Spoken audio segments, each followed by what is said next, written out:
नमस्कार मित्रांनो आणि मैत्रिणींनो, इयत्ता तिसरीच्या मराठी पुस्तकाचे भाग 8 मध्ये आपले सहर्ष स्वागत आहे. पाठ 8 सायंकाळची शोभा. पिवळे तांबूस ऊन कवळे पसरे चौफेर, ओढा नाही सोने वाटे वाहुनी या दूर. झाडाने किती मुकुट घातले डोकीस सोनेरी, कुरणावर शेतात पसरला गुलाल चौफेरी. हिरवे हिरवे गार शेत हे सुंदर साळीचे, झोके घेते कसे चोहीकडे हिरवे गालीचे.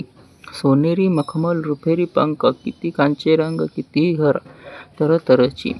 इंद्रधनुष्याचे अशी उचल फुलपाखरे, फुले सळीस जणू फुलती.